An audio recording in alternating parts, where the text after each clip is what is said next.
प्रिय शिष्यों, साहित्य विमर्श चैनल में आप सभी का हृदय से स्वागत है। मर्यादा पुरुषोत्तम भगवान श्री रामचंद्र जी के भाई भरत जी के चारित्रिक विशेषताओं से संबंधित भरत महिमा का प्रकरण बड़ा ही महत्वपूर्ण है। गोस्वामी तुलसीदास जी ने एक भाई के रूप में भरत जी के जिस उदात्त चरित्र का आदर्श प्रस्तुत किया है वह अद्भुत है। आज के इस वीडियो में मैं भरत महिमा जो आपके पाठ्यक्रम में रखा गया है उसकी व्याख्या के माध्यम से भरत जी के उदात्त और अतुलनीय चरित्र का विश्लेषण मैं करूंगा। वीडियो के अंत तक आप लोग मेरे साथ जुड़े रहें। प्रिय शिष्यों, श्री रामचरितमानस में माता कैकेयी के द्वारा भगवान श्री रामचंद्र जी को वनवास और भरत जी को राज्य का वरदान मांगने से लेकर के और चरण पादुका का लेकर भरत जी के लौटने तक का जो प्रसंग है वह अद्वितीय है, अनुपमेय है। भरत जी में त्याग, प्रेम, भ्रातृप्रेम और स्वार्थहीनता का इतना सुंदर और महान आदर्श प्रस्तुत हुआ है कि यदि यह किसी के जीवन में आ जाए या किसी राष्ट्र में व्याप्त हो जाए तो उसका व्यक्तिगत जीवन या राष्ट्रगत जीवन इतना ऊंचा हो जाएगा कि जिसकी कोई सीमा नहीं है। प्रिय शिष्यों, राजमहलों के संपूर्ण सुख सुविधाओं, संपत्तियों और अयोध्या के राजगद्दी का परित्याग करके रथों से चलने वाले राजकुमार भरत पैदल चलते हैं, वन वन भटकते हैं, अपने भाई श्री रामचंद्र जी को खोजते हैं, उनको अयोध्या लौटाने के लिए मनाते हैं और श्री रामचंद्र जी के न मानने पर उनकी चरण पादुका को अपने सर पर रख करके लाते हैं। अयोध्या के राज सिंहासन पर पादुका को रख करके पूरी श्रद्धा और निष्ठा के साथ 14 वर्षों तक प्रतीकात्मक शासन करते हैं। इतना त्याग, इतना समर्पण, इतनी श्रद्धा, इतनी मर्यादा संपूर्ण विश्व के किसी चरित्र में आपको देखने को नहीं मिलेगी। आज ऐसे ही उदार और उदात्त चरित्र युक्त भरत जी के महिमा का वर्णन मैं इस वीडियो के माध्यम से करूंगा। आप लोग भरत महिमा के एक एक छंदों की विस्तृत व्याख्या आप लोग देखें। प्यारे शिष्यों, भरत महिमा गोस्वामी तुलसीदास जी द्वारा रचित श्री रामचरितमानस का एक अंश है। इसका जो प्रथम पद है वो है, चलत पयादे खात फल पिता दीन तजिराज, जात मनावन रघुवरहि भरत सरिस को आज। इसमें भरत जी अपने छोटे भाई शत्रुघ्न और समस्त अयोध्या वासियों, समस्त अयोध्या के समाज के साथ श्री रामचंद्र जी को मनाने के लिए, वन से वापस लौटा लाने के लिए पैदल चल रहे हैं। मार्ग की जो वनवासिनियाँ हैं, जो वन में छोटे छोटे गांव पड़ते हैं, उस गांव में रहने वाली स्त्रियां उन्हें देखती हैं तो वे स्वयं को धन्य मानती हैं और कहती हैं कि उन्हें भरत जैसे भाई के दर्शन हुए हैं। इसी से जुड़ा हुआ यह पूरा का पूरा छंद है। प्रथम दो पंक्तियां ये दोहा है, आप लोग इसको देखें कि चलत पयादे खात फल पिता दीन तजिराज, जात मनावन रघुवरहि भरत सरिस को आज। भरत जी पैदल चलते हैं। चलत पयादे, पयादे का मतलब होता पैदल। चलत पयादे खात फल, और फल खाते हुए, पैदल चलते हुए और फल खाते हुए, पिता दीन तजिराज, पिता के द्वारा दिए गए राज्य को तज करके, तज का मतलब त्याग करके, छोड़ करके। चलत पयादे खात फल पिता दीन तजिराज, पैदल चलते हुए, फल खाते हुए। ऐसे भरत जी जो किसी राज परिवार से संबंधित हैं, अयोध्या के राज परिवार से संबंधित होने के बाद भी जो रथों पर चलने वाले हैं, घोड़े और रथों पर चलने वाले भरत जी आज पैदल चल रहे हैं और वनों में मिलने वाले, जंगलों में मिलने वाले फलों को खा करके और आगे बढ़ते हैं। और ऐसे भरत जी जिनको राज सिंहासन मिला हुआ है, पिता दीन तज राज, पिता के द्वारा दिए गए राज्य को तज कर करके, छोड़ करके, त्याग करके भरत जी जंगल में आगे बढ़े चले जा रहे हैं। जात मनावन रघुबर, और किस लिए जा रहे हैं? अपने बड़े भाई रघुबर को, भगवान श्री रामचंद्र जी को मनाने के लिए आगे वो बढ़ रहे हैं। भरत सरिस को आज भरत के समान इस संसार में कोई दूसरा नहीं है। भरत जी का प्रेम, भरत जी का त्याग, भरत जी का समर्पण और जितनी श्रद्धा के साथ अपने बड़े भाई को मनाने के लिए वो बन बन भटकते हुए जा रहे हैं, उसी का वर्णन गोस्वामी तुलसीदास जी करते हुए कहते हैं कि भरत सरिस को आज भरत के समान इस संसार में कोई नहीं है। अब आगे देखें कि भायप भगति भरत आचरणु, कहत सुनत दुख दूषण हरनु, जो कुछ कहब थोर सखी होई, राम बंधु अस काहे न होई। जब वन मार्ग में आगे बढ़ते हैं भरत जी, तो तमाम गांव मिलते हैं और गांव की जो स्त्रियां हैं वो आपस में चर्चा करती हैं।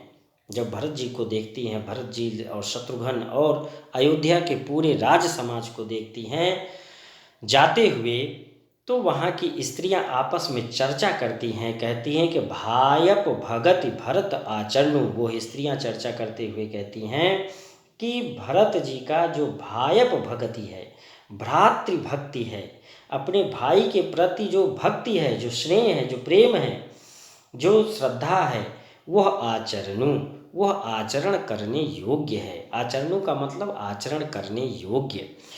भायप भगति भरत आचरणु, जो भरत जी का भ्रातृत्व प्रेम है, भाई का प्रेम है, भाईपन है, वह आचरण करने योग्य है। कहत सुनत दुख दूषण हरनु, कहते और सुनते हम सभी के दुख और दूषण, दुख और दोष हर जाते हैं या मिट जाते हैं। ऐसे भरत जी जिनका चरित्र महान है, जिनका हृदय विशाल है, जो त्याग की प्रतिमूर्ति हैं, ऐसे भरत जी के आचरण को कहते और सुनते, कहत सुनत दुख दूषण हरनु, ऐसे भरत जी के चरित्र का बखान करने से दुख और दूषण, दुख और दोष दोनों हर जाते हैं, दोनों दूर हो जाते हैं, दोनों मिट जाते हैं। और आपस में चर्चा करती हैं वो सखियां की, जो किछु कहब थोर सखी होई। हे सखी, उनके विषय में जितना कुछ भी कहा जाए, जो किछु कहब, जितना कुछ भी कहा जाए, थोर सखी होई। थोर का मतलब थोड़ा, जितना कुछ भी कहा जाए वो सब थोड़ा ही होगा। राम बंधु अस काहे न होई। हे सखी, राम के बंधु के समान यानी भरत जी के समान क्यों कोई नहीं होता है। अर्थात भरत जी अपने आप में अद्वितीय हैं। हम सब सानुज भरत ही देखे, भैन जन जुवती जन लेखे। हम सब सानुज, सानुज का मतलब अनुज के साथ, अनुज, सानुज का मतलब अपने अनुज शत्रुघ्न के साथ भरत ही देखे। हम सब नारियां शत्रुघ्न के साथ भरत जी को देख करके भैन धन्य, हम लोग धन्य हो गए हैं। कौन कौन? जुबती जन लेखे, सभी युवतियाँ, सभी नर नारियाँ, हम लोग सब लोग इनके दर्शन पा करके धन्य हो गए हैं। सुने गुण देख दशा पछताही, कैकेयी जनन जोग सुत नाही। और उनके गुणों को सुन करके, देख करके, सुनी गुनी देखी, उनके गुणों को, भरत जी के गुणों को देख करके, सुन करके और ये समझ करके दशा पछताई, यह गुण उनके गुणों को देख करके और उनकी यह दशा को देख करके कि वो बन बन भटक रहे हैं, इस दशा को देख करके मन के अंदर बड़ा पछतावा होता है। क्या पछतावा होता है कि कैकेयी जननी जोग सुत नाही, जो कैकेयी माता हैं वो अपने पुत्र के योग्य नहीं है। कैकेयी जनन जोग, कैकेयी जननी, कैकेयी माता जोग नहीं है यानी योग्य नहीं है, सुत नाही, अपने पुत्र भरत के योग्य नहीं है। को कह दूषण रानी नहीं, उन्हीं सभी स्त्रियों में से कोई एक ऐसी स्त्री वो कहती है कि को कहती है, कोई कहती है दूषण रानी नाहिन, इसमें रानी का दोष नहीं है। को कह दूषण रानी नाहिन, इसमें रानी का दोष नहीं है। विधि सब कीन, ये किसने किया है? ब्रह्मा ने किया है, विधि ने किया है।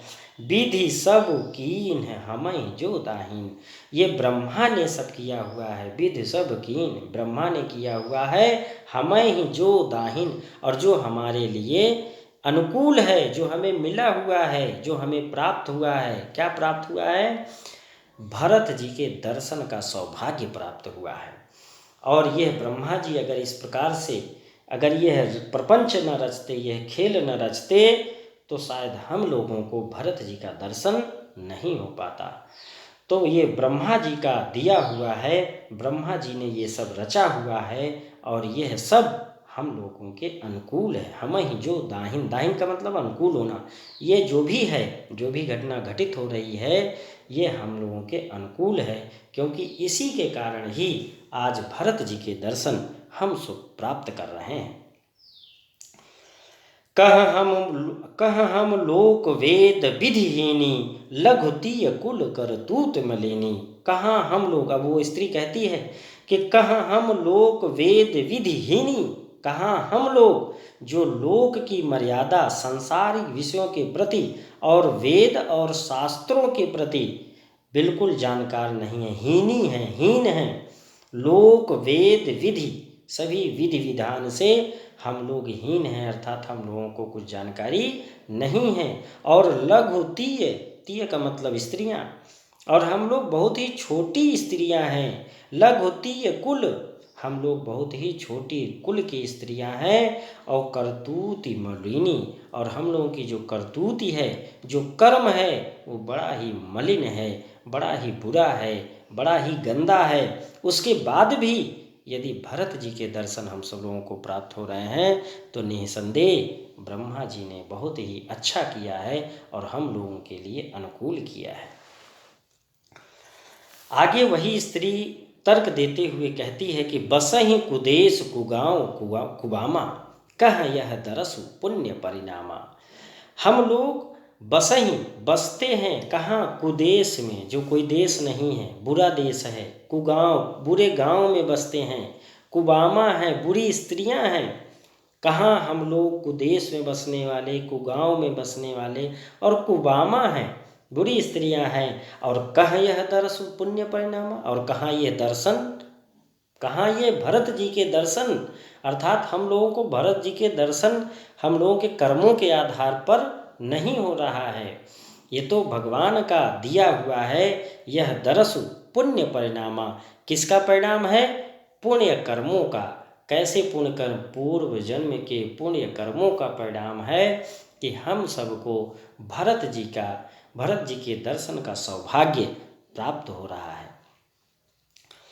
अस आनंद अचरिज प्रतिगामा, जनु मरुभूम कल्प तरु जामा। ऐसा ही आनंद, अस आनंद अचरिज, अचरिज का मतलब होता है आश्चर्य। ऐसा ही आनंद और आश्चर्य प्रतिगामा, प्रत्येक गांव में, जंगल के रास्ते में पड़ने वाले प्रत्येक गांव में आनंद और आश्चर्य से परिपूर्ण सभी गांव हो जा रहे हैं।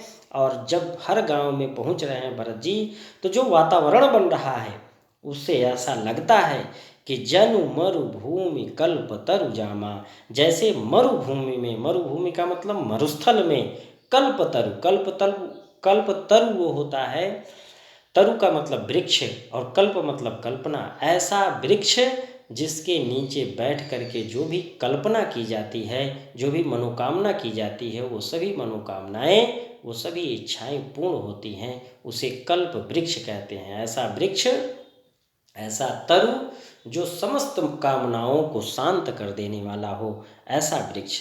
तो सभी गांवों में जहाँ किसी भी राजकुमार के आने की कोई संभावना ही न हो, ऐसी स्थिति में वो स्त्रियां अपने आप को धन्य महसूस करते हुए कहती हैं कि जन मरुभूमि कल्प तरु जाना जामा, कि ऐसा लग रहा है कि जैसे मरुस्थल में मरुस्थल में कल्प तरु जामा, कल्प वृक्ष जो है जम गया हो, ऐसा प्रतीत हो रहा है। अब आगे जो दूसरा पद है,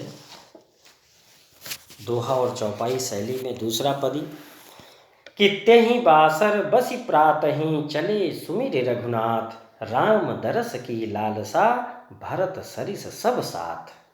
तेहि बासर बसी प्रातहि, उस दिन, तेहि बासर, बासर का मतलब दिन, उस दिन बसी, वहीं पर बस करके, वहीं पर रुक करके, प्रातहि चले सुमिर रघुनाथ, प्रातहि जैसे ही प्रातः होती है, जैसे ही सुबह होती है, चले सुमिर रघुनाथ, रघुनाथ जी का सुमिरन करके, सुमिर का मतलब सुमिरन करना, स्मरण करना, याद करना, भरत जी और समस्त अयोध्यावासी उस दिन वहीं पर बस करके, वहीं पर रुक करके, जैसे ही प्रातः होती है, बस प्रातः ही, जैसे ही प्रातः होती है, सुबह होती है, चले सुमिर रघुनाथ, भगवान श्री रामचंद्र जी का, रघुनाथ का स्मरण करके सब लोग आगे चल देते हैं।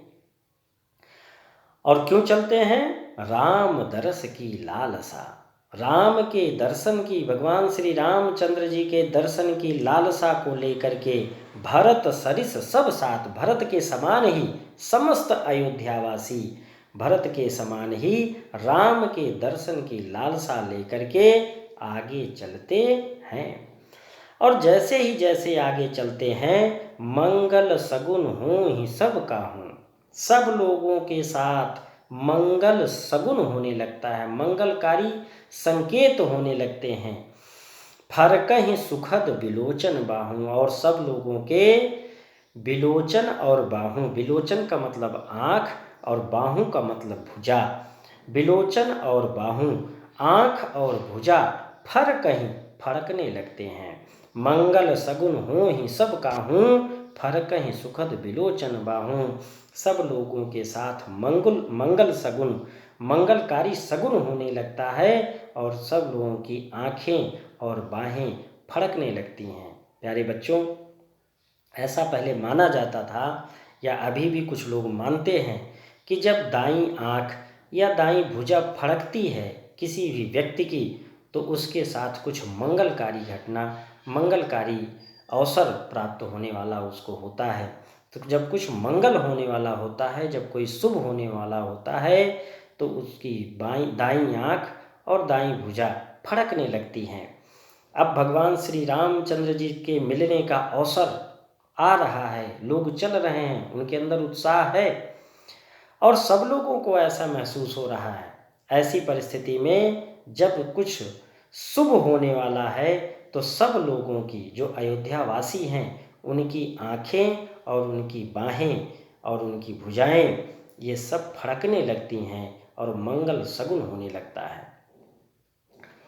भरत ही सहित समाज उछाहूँ, भरत के साथ जो समस्त अयोध्यावासी थे, अयोध्या का राज समाज था, उछाहूँ, उछाहूँ मतलब उत्साह, उछाहूँ का मतलब उत्साह होता है।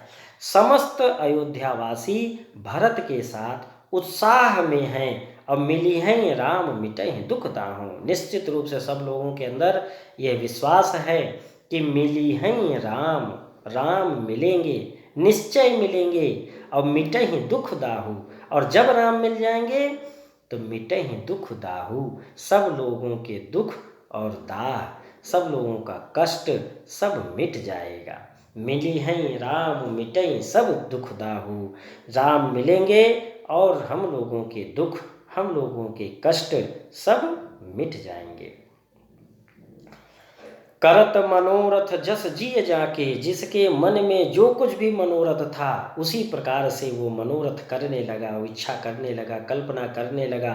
और जाहि स्नेह सुरा सब छाके, सभी लोग भगवान श्री रामचंद्र जी के स्नेह का, प्रेम का सुरा, अमृत छक करके पिए हुए हैं और उत्साह में हैं, और उत्साह के कारण वो सब लोग कह रहे हैं कि मिली हैं राम मिटे हैं दुख दाहू। निश्चित रूप से राम मिलेंगे और हम लोगों के दुख और कष्ट हर जाएंगे। लेकिन जब व्यक्ति अति उत्साह में होता है तो उसके अंग प्रत्यंग शरीर वो थक जाता है। और यही होता है अयोध्या के राज समाज या समस्त अयोध्यावासियों के साथ। शिथिल अंग पग मग डगी डोले। सभी लोगों के जो अंग हैं वो रास्ते में डगमग डगमग करने लगते हैं। शिथिल अंग शिथिल हो जाते हैं, सभी अंग शिथिल हो जाते हैं। अति उत्साह के कारण सभी लोगों के अंग पग मग डगी डोले।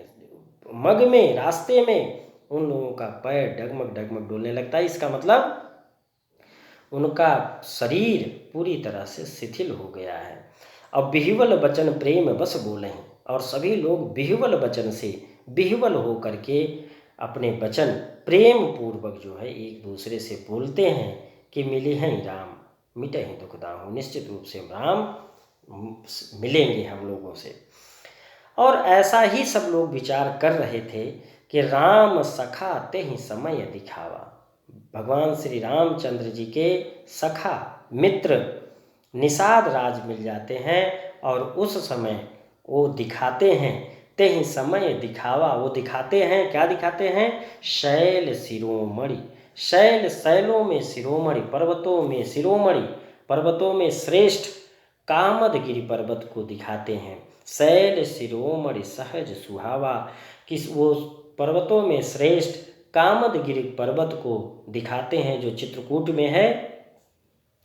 दिखाते हैं और कहते हैं कि जासु समीप सरित पय तीरा। जिसके समीप, जिसके पास में सरित पय, पय का मतलब पयस्वनी और सरित का मतलब नदी, पयस्वनी नदी के किनारे, तीरा का मतलब किनारे, जिसके पास पयस्वनी नदी के किनारे सीय समेत बसहीं दो बीरा। सीता जी के साथ बसहीं दो बीरा, दो वीर जो है बस रहे हैं या वहाँ पर रह रहे हैं। यानी भगवान श्री रामचंद्र जी और लक्ष्मण जी सीता जी के साथ पयस्वनी नदी के किनारे कामदगिरि पर्वत के पास रह रहे हैं। तब यह निषाद राज उनको बताते हैं, अयोध्या के राज समाज को और भरत जी को। और जैसे ही निषाद राज इस बात को बताते हैं वैसे ही देख करहि सब दंड प्रणामा। जैसे ही यह बात पता चलती है कि कामदगिरि पर्वत के पास पयस्वनी नदी के किनारे भगवान श्री रामचंद्र जी अपने भाई लक्ष्मण और सीता जी के साथ रह रहे हैं, सभी लोग दूर दूर से ही करहि दंड प्रणामा। सभी लोग दूर से ही दंड प्रणाम करने लगते हैं, यानी दंडवत प्रणाम करने लगते हैं। देख करहि सब दंड प्रणामा। सभी लोग देख करके दंडवत प्रणाम करने लगते हैं। कही जय जानकी जीवन रामा। और क्या कहते हैं? जय जानकी जीवन रामा, यानी जानकी जी के जीवन राम जी की जय हो। सभी लोग जानकी जी के जीवन श्री रामचंद्र की जय हो ऐसा करते हुए दंडवत प्रणाम करने लगते हैं। प्रेम मगन अस राज समाजू। प्रेम में मगन हो करके पूरा का पूरा अयोध्या का राज समाज इस तरीके से प्रसन्न है, आनंदित है और चल रहा है। जनु फिर अवध चले रघुराजू। ऐसा लगता है कि जैसे फिर से भगवान श्री रामचंद्र जी, रघुराजू भगवान श्री रामचंद्र जी इन लोगों की बात मान गए हों और फिर से अयोध्या की तरफ वापस लौट रहे हों। अयोध्या के समस्त वासियों और भरत जी के अंदर इतना उत्साह था कि उसको देख करके ऐसा लगता है कि जनु फिर अवध चले रघुराजू। जैसा लगता है कि जैसे अवध को फिर लौट पड़े हो रघुराजू भगवान श्री रामचंद्र जी। ऐसा उत्साह उन लोगों के अंदर था। तीसरा जो छंद है उसको आप लोग देखें कि भरत प्रेम तेहि समय जस तस कहि सकै न शेषु। कबीहि अगम जिहि ब्रह्म सुख अह मम मलिन जनेषु। भरत प्रेम तेहि समस जस। अब लोगों जो भरत जी थे और पूरे अयोध्या राज समाज, उनके अंदर जो प्रेम था वो उस समय ऐसा था कि तस कही सकई न शेष, उसको शेष नाग भी उसका वर्णन नहीं कर सकता है। शेष नाग जिसके पास हजारों मुख हैं, वो भी उस सुख का, उस प्रेम का, भरत जी के उस प्रेम का वर्णन हजारों मुख वाला शेष नाग भी नहीं कर सकता था। भरत प्रेम तेहि समय जस, तस कही सकई न शेष, शेष नाग भी, हजारों मुख वाला शेष नाग भी उनके इस प्रेम का वर्णन नहीं कर सकता है। कवि ही अगम जिह्म ब्रह्म सुख, कवियों के लिए अगम, और कवियों के लिए तुलसीदास जी कहते हैं कि हम कवियों के लिए तो हम उसका वर्णन कर ही नहीं सकते हैं। जैसे कि जिम ब्रह्म सुख अह मम मलिन जनेश, जैसे अह का मतलब अहंकार, मम का मतलब ममता, अहंकार और ममता से मलिन व्यक्ति, जनेश का मतलब व्यक्ति, जैसे अहंकार और ममता से मलिन व्यक्तियों के लिए ब्रह्म सुख, ब्रह्मानंद, जिस प्रकार से ब्रह्मानंद या ब्रह्म सुख, ब्रह्म का आनंद जिस प्रकार से नहीं हो पाता है, उसी प्रकार से हम कवियों के लिए भरत जी के उस प्रेम का वर्णन कैसे संभव है, अर्थात हम नहीं कर सकते हैं।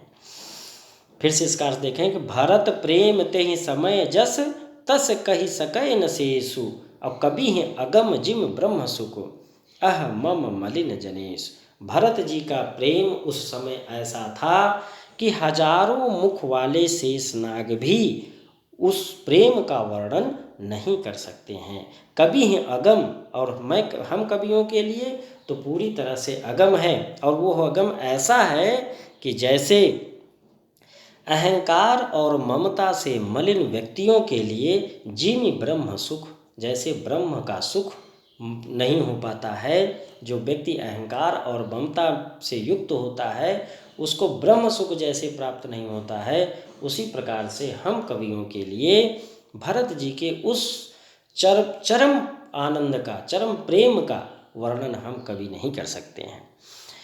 सकल स्नेह शिथिल रघुबर के, गए कोस दुई दिन कर ढर के। अयोध्या के सारे समाज के लोग सकल स्नेह शिथिल रघुबर जी से मिलने के उत्साह में सभी लोगों का जो शरीर था वो शिथिल हो गया था, और इसी कारण से गए कोस दुई दिन कर ढर के, दिनकर का मतलब सूर्य, सूर्य के ढलने पर यानी सूर्यास्त होने तक दुई कोस, दो ही कोस जो है वो रास्ता वो लोग तय कर पाए थे, और शाम हो जाती है, सूर्यास्त हो जाता है। जल थल देख बसई निस बीते, कीन्ह गवन रघुनाथ प्रीते। जल और थल की स्थिति को देख करके, यानी जहाँ जल था वहाँ पर रुक करके बसे, वहाँ रुक करके बस जाते हैं, और फिर निशा के बीतने पर, रात्रि के बीतने पर कीन्ह गवन रघुनाथ प्रीते, और रघुनाथ के प्रीति में, भगवान श्री रामचंद्र जी के प्रीति में फिर आगे वो बढ़ते हैं। उहाँ राम रजनी अवशेषा, जागे सीय सपन अस देखा। और वहाँ पर क्या स्थिति है, ये तो अयोध्या और भरत जी के स्थिति का वर्णन था। अब आगे की पंक्तियों में भगवान श्री रामचंद्र जी, लक्ष्मण और सीता जी का है कि उहाँ राम रजनी अवशेषा, वहाँ पर राम रजनी के अवशेष रहने पर, रात्रि के अवशेष रहने पर ही, यानी रात्रि में ही उनकी नींद खुल जाती है, जागे, और जागे सीय सपन अस देखा। सीता जी भी रात्रि में सपना देखती हैं, और जो सपना देखती हैं उसको भगवान श्री रामचंद्र जी से बताती हैं।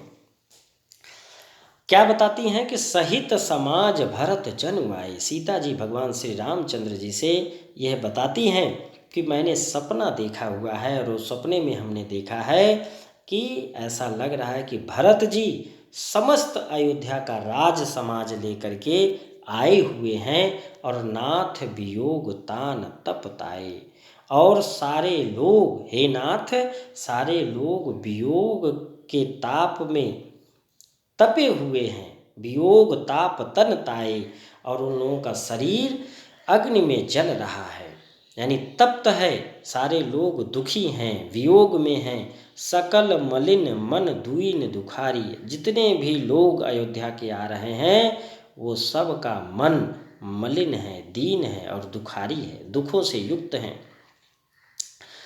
और आगे सीता माता कहती हैं कि देखी सास आन अनुहारी, और मैंने अपने सास को आन अनुहारी दूसरे रूपों में देखा है, अर्थात उनको श्वेत वस्त्रों में विधवा रूप में उन लोगों को देखा है। जब सीता जी की इन बातों को सुनते हैं भगवान श्री रामचंद्र जी की, भरत जी अयोध्या के राज समाज के साथ आए हुए हैं और वो लोग वियोग की अग्नि में जल रहे हैं और सबका मन दुखी है, और जो सास हैं सीता जी की वो विधवा रूप में दिखाई दे रही हैं। तब सुन सिय सपन, सीता जी के सपन को सुनकर भरे जल लोचन, भगवान श्री रामचंद्र जी की आँखों में आंसू आ जाता है। लोचन मतलब आँख, जल का मतलब जल, तो जल लोचन आँख का जल, यानी आँख में आंसू आना। सुन सिय सपन भरे जल लोचन, सीता जी के सपनों को सुन करके भगवान श्री रामचंद्र जी के आँखों में आंसू आ जाता है। भय सोच बस सोच विमोचन, सोच को नष्ट करने वाले, चिंता को समाप्त करने वाले भय सोच बस, सोच के बस में पड़ जाते हैं, यानी स्वयं चिंतित हो जाते हैं। चिंता को समाप्त करने वाले भगवान श्री रामचंद्र जी स्वयं ब्रह्म सोच में पड़ जाते हैं। भय सोच बस सोच विमोचन, विमोचन मतलब नष्ट करना, हटा देना, समाप्त कर देना। सोच को विमोचन करने वाले, यानी चिंता से मुक्त करने वाले भगवान श्री रामचंद्र जी स्वयं सोच बस में पड़ जाते हैं, यानी सोच में पड़ जाते हैं, चिंतित हो जाते हैं। लखन सपन यह नीक न होई, तब लक्ष्मण जी से वो कहते हैं कि हे लखन, ये सपना नीक न होई, अच्छा नहीं है। कठिन कुचाह सुनाहि कोई, निश्चित रूप से कोई कुचाह, बुरी बात, बुरा समाचार सुनाने वाला कोई है। कठिन कुचाह, कोई बुरा समाचार, कुचाह का मतलब बुरा समाचार या बुरी बात कोई सुनाने वाला है। अस कही बंधु समेत नहाने, पूज पुरारी साधु सन माने, ऐसा कह करके, अस कही बंधु समेत नहाने, ऐसा कह करके अब भगवान श्री रामचंद्र जी अपने भाई लक्ष्मण के साथ नहाने चले जाते हैं, और नहाने के बाद पूज पुरारी साधु सन माने, देवताओं की पूजा करते हैं और साधुओं का सम्मान करते हैं। अब चौथा छंद है। सनमान सुर मुनि वृंद बैठे, उतर दिस देखत भय नवधूर, खग मृग धूर भागे, बिकल प्रभु आश्रम गए, तुलसी उठे अवलोक कारण, काह चित सचकित रहे, सब समाचार की रात कोल्हन आई, तहि अवसर कहे। सनमान सुर मुनि वृंद बैठे, उतर दिस देखत भय, देवताओं और मुनियों का सम्मान करके, सन्मान सुर का मतलब देवता, सन्मान सुर मुनि वृंद, सभी मुनियों और देवताओं का सम्मान करके भगवान श्री रामचंद्र जी बैठे उत्तर दिशा की ओर मुँह करके बैठ जाते हैं और देखने लगते हैं। देखत भय, देखने लगते हैं, यानी उत्तर दिशा की तरफ मुँह करके वो बैठ करके देखने लगते हैं। और देखते क्या है कि नभ धूरी, पूरा आकाश धूल से भरा हुआ है। और क्या देख रहे हैं? खग मृग भूरि भागे विकल, सारे जंगल के खग और मृग, पक्षी और जानवर ये भागे चले आ रहे हैं, प्रभु आश्रम गए, प्रभु के आश्रम की तरफ, यानी भगवान श्री रामचंद्र की तरफ विकल होकर के, बेचैन होकर के भागे चले आ रहे हैं। तुलसी उठे अवलोक कारण काह, चित सचकित रहे। तुलसीदास जी कहते हैं कि भगवान श्री रामचंद्र जी उठे अवलोक, उठते हैं और देखने लगते हैं। अवलोक क्या मतलब? देखना। उठते हैं और देखने लगते हैं और कहते हैं कारण का, क्या कारण है, क्या कारण है इन सभी पक्षियों और मृग ये सब भागते चले आ रहे हैं और पूरा आकाश धूल से भरा हुआ है। चित्त सचकित रहे, उनके हृदय में यह प्रश्न उठता है और वह आश्चर्यचकित हो जाते हैं। सचकित, चकित पूर्वक, चकित सहित जो है ये सोचने लगते हैं। सब समाचार किरात कोल्हनी आई तहि अवसर कहे। और ऐसे ही समय पर जब भगवान श्री रामचंद्र जी सोच ही रहे हैं तब तक किरात और कोल्हनी, किरात और कोल जो वहाँ की आदिवासियाँ थीं, वह सब समाचार आकर के भगवान श्री रामचंद्र जी से कहते हैं। तही अवसर कहे, उस समय कहते हैं। और जैसे ही किरात और कोलों के माध्यम से भगवान श्री रामचंद्र जी को यह जानकारी मिलती है कि अयोध्या का पूरा राज समाज आपके आश्रम की तरफ आ रहा है, सुनत सुमंगल बैन, सुनते ही सुमंगल, सुंदर मंगल बैन, बैन मतलब बाणी, किरात और कोलों के सुंदर मंगलमय वाणी को सुन करके मन प्रमोद, उनका मन प्रमोदित हो जाता है, खुश हो जाता है, प्रसन्न हो जाता है, आनंदित हो जाता है और तन पुलक भर, और उनका तन, उनका शरीर पुलकित हो जाता है, रोमांचित हो जाता है। शरद सरोरूह नयन, शरद, शरद का मतलब शरद ऋतु और सरोरूह का मतलब कमल होता है। तुलसी भरे स्नेह जल, तुलसीदास जी कहते हैं कि जब यह सुनते हैं किरात और कोलों के माध्यम से, जब भगवान श्री रामचंद्र जी यह सुमंगल वाणी उनकी सुनते हैं तो उनका मन प्रमोदित हो जाता है, तन पुलकित हो जाता है और उनका नयन जो शरद ऋतु के कमल के समान है, शरद सरोरूह नयन, जो उनका शरद के समान, शरद के सरोरूह के समान, शरद के कमल के समान नेत्रों वाले भगवान श्री रामचंद्र जी के आँखों में स्नेह जल, स्नेह रूपी जल यानी आंसू भर जाते हैं। अब पांचवा जो दोहा है, भरत ही होय न राज मद विधि हरि हर पद पाई, कबहु की काजी सीकरन क्षीर सिंधु बिनसाई। अब ये उस समय का वर्णन है जब किरात और कोलों के माध्यम से यह जानकारी मिलती है कि भरत जी संपूर्ण अयोध्या वासियों को लेकर के आपके आश्रम की तरफ आ रहे हैं। तो लक्ष्मण जी के मन में यह आता है कि ऐसा तो नहीं कि भरत जी पूरे सेना के साथ हम लोगों पर आक्रमण करने के लिए तो नहीं आ रहे हैं।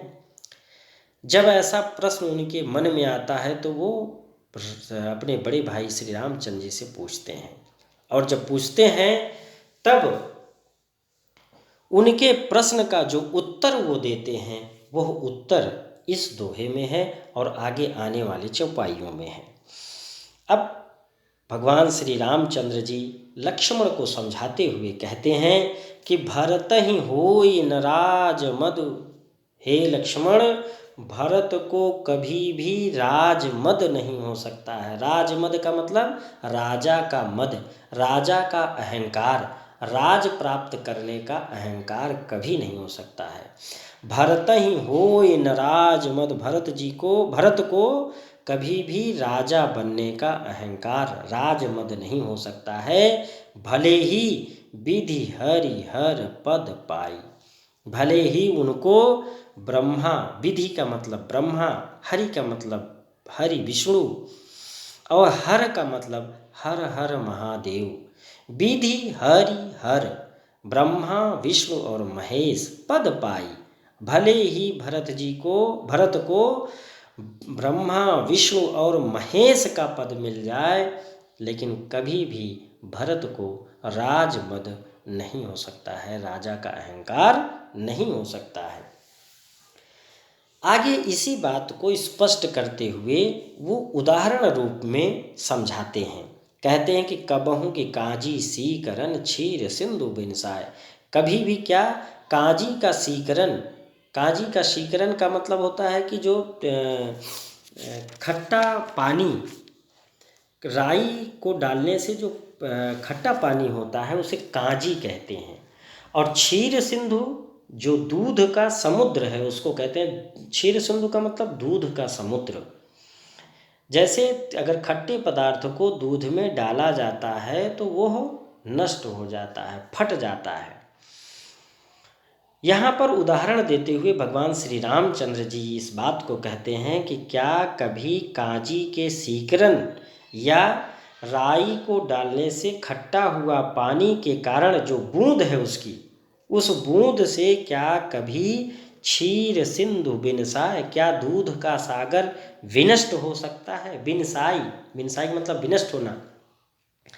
क्या कांजी के सीकरन से या कांजी के बूंदों से दूध का बना हुआ समुद्र विनष्ट हो सकता है क्या? तो ऐसा नहीं हो सकता है, अर्थात ऐसा नहीं हो सकता है। तो जब ऐसा नहीं हो सकता है तो वही बात भगवान श्री रामचंद्र जी कहते हैं कि भरत ही होय न राजमद विधि हरिहर पद पाई, कबहों की काजी सीकरन क्षीर सिंधु बिनसाय। भरत जी को कभी भी राजमद नहीं हो सकता है, भले ही उनको ब्रह्मा विष्णु महेश का पद मिल जाए। और क्यों? क्योंकि कभी भी काजी के सीकरन से या बूंद से कभी भी दूध के सागर को नहीं फाड़ा जा सकता है। वैसे ही भरत जी का हृदय बहुत ही विशाल है, ये छोटे मोटे पद पाने से उनका हृदय फटने वाला नहीं है, वह अपने कर्तव्य मार्ग से विचलित होने वाले नहीं हैं।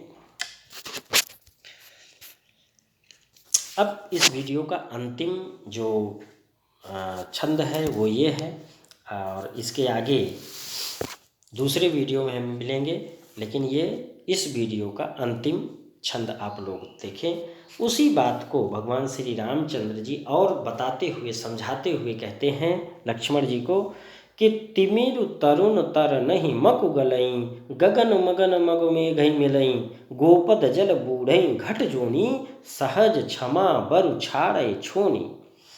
तिमिर तरुण तर नहीं मकु गलई, तिमिरु का मतलब होता है अंधकार, तर नहीं का मतलब तरुण तर नहीं, तरुण का मतलब तरुण युवा, तर नहीं का मतलब सूर्य, तरुण सूर्य। तरुण सूर्य का क्या मतलब हुआ कि दोपहर का सूर्य, जब उसकी गर्मी सबसे तेज होती है। अपनी बात को भगवान श्री रामचंद्र जी कहते हुए कहते हैं कि हे लक्ष्मण, भरत को कभी भी नृप मधु या राजा होने का अहंकार नहीं हो सकता है, भले ही तिमिर तरुण तर नहीं मकु गलई, भले ही यह जो अंधकार है ये तरुण सूर्य को, यानी अपने तरुण अवस्था के सूर्य को, दोपहर के सूर्य को निगल जाए। भले ही अंधकार जो असंभव है, लेकिन उस असंभव चीज को भी भगवान श्री रामचंद्र जी कहते हैं कि भले ही ऐसा हो सकता है कि अंधकार तरुण सूर्य को निगल जाए। गगन मगन मघु में गई मिलई, ये जो गगन है मगन होकर के मेघ ही मिलई, मेघ से मेघ में समा जाए, यानी बादल में समा जाए। हमेशा बादल गगन में समाता है या खोता है, लेकिन ये ऐसा संभव है कि गगन ही मेघ में मिल जाए, बादल में मिल जाए, समा जाए। और गोपद जल बूढ़ई घट जोनी, गोपद जल, गोपद मतलब गाय के पद, गाय पद, गोपद का मतलब गाय के पैर से बने गड्ढे में जल, गोपद जल। गोपद जल का मतलब गाय के पैर से बने या गाय के खुर से बने गड्ढे में पड़े हुए जल में बूढ़ई घट जोनी, घट जोनी भले ही बूढ़ जाए। घट जोनी कौन है?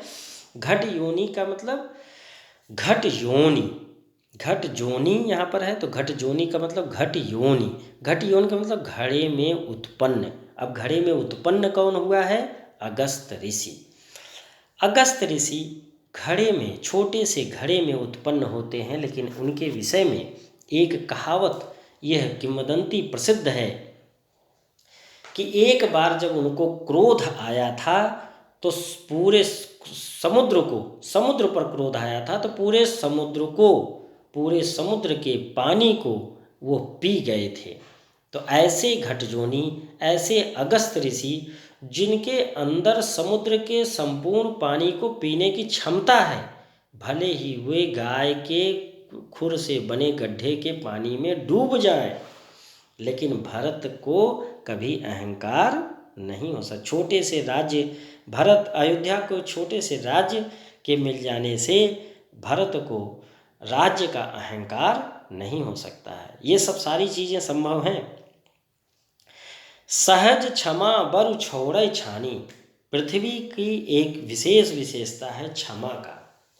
क्षमा बरु छाड़ै छोनी, पृथ्वी जो है अपने सहज क्षमा करने की प्रवृत्ति को छोड़ सकती है, लेकिन भारत को कभी भी नृपमद नहीं हो सकता है। मशक फूक मरु मेरे, भले ही मशक मतलब मच्छर, मशक फूक मच्छर के फूकने से मेरु उड़ाई, मेरु पर्वत सुमेरु पर्वत जो है वो उड़ सकता है। मच्छर के फूकने से सुमेरु पर्वत उड़ सकता है, लेकिन होई नवनिप मद भरत ही भाई, लेकिन हे लक्ष्मण कभी भी भरत भाई को नृप मद नहीं हो सकता है, राजा बनने का अधिकार अहंकार नहीं हो सकता है। यहाँ पर तमाम उदाहरणों के माध्यम से भगवान श्री रामचंद्र जी लक्ष्मण को समझाते हुए कहते हैं। अब इस पूरे ऊपर से लेकर के यहाँ तक के पंक्तियों का अर्थ देखें कि तिमिर तरुण यहाँ से लेकर के यहाँ तक का, कि भगवान श्री रामचंद्र जी लक्ष्मण को समझाते हैं कि भले ही अंधकार तरुण सूर्य को निगल जाए, गगन बादल में मिल जाए, गोपद जल में घट जोनी यानी अगस्त ऋष डूब जाए और पृथ्वी अपने सहज क्षमा करने के गुण को छोड़ दे और मच्छर के फूकने से सुमेरु पर्वत उड़ जाए, लेकिन भरत को अयोध्या का छोटा सा राज्य मिल जाने से उनको राजा का अहंकार नहीं आ सकता है। ये सब सारी चीज़ें संभव हैं, लेकिन भरत को अहंकार आ जाए ऐसा संभव नहीं है।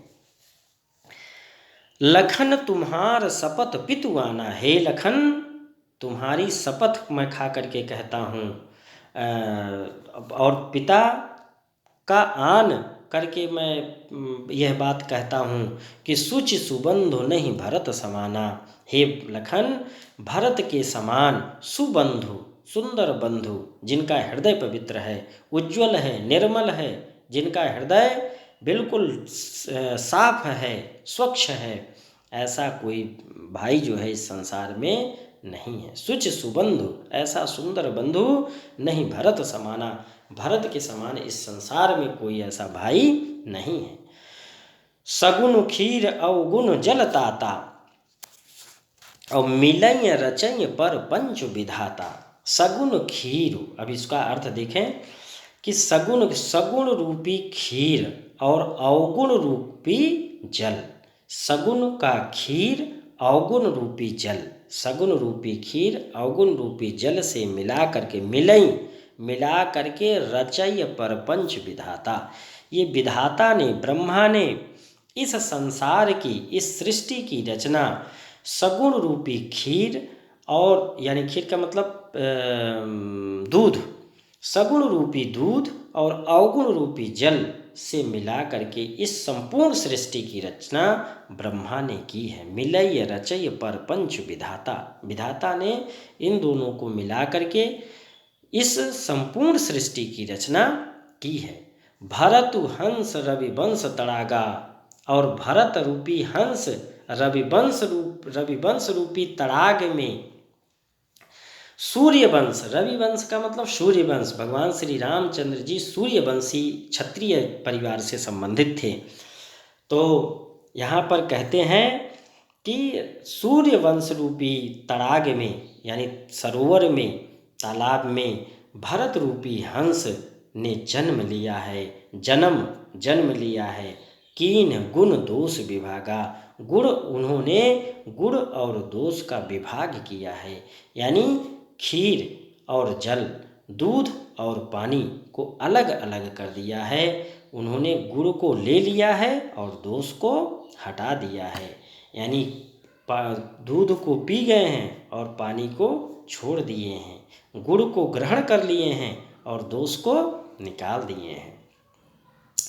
गहि गुण, गुण को ग्रहण कर लिए हैं। पय तजी, पय का मतलब पानी, और पानी जो है वो छोड़ दिए हैं, यानी गुणों को ग्रहण कर लिए हैं और दोष को छोड़ दिए हैं। निज जस जगत कीन्ह उपजारी, और अपने यश से, निज जस, निज यश, अपने यश से जगत कीन्ह उजियारी, इस पूरे संसार में उजाला कर दिए हैं, यानी प्रकाशित कर दिए हैं। अपने यश के कीर्ति से इस पूरे संसार को प्रकाशित कर दिए हैं। कहत भरत गुणशील स्वभाव, प्रेम पयोधि मगन रगराहु। कहत भरत गुणशील स्वभाव, भगवान श्री रामचंद्र जी भरत जी के गुणों और शील स्वभाव की चर्चा करते हुए, भरत गुणशील स्वभाव, भरत जी के गुण और शील स्वभाव की बात करते हुए प्रेम पयोधि, यानी प्रेम रूपी पयोधि में, पयोधि का मतलब समुद्र होता है, प्रेम रूपी समुद्र में मगन रगराहु, मग्न हो जाते हैं, डूब जाते हैं। यानी भगवान श्री रामचंद्र जी कहत भरत गुणशील स्वभाव, भरत के गुण और शील स्वभाव का वर्णन करते हुए प्रेम रूपी पयोधि में, प्रेम रूपी समुद्र में मग्न हो जाते हैं, डूब जाते हैं, खो जाते हैं। इस प्रकार से भरत महिमा का प्रथम पद से लेकर के या प्रथम छंद से लेकर के छठवें छंद तक समाप्त होता है। अगले वीडियो में 7वें छंद से लेकर के और अंतिम छंद तक की व्याख्या मैं प्रस्तुत करूंगा। तब तक के लिए धन्यवाद।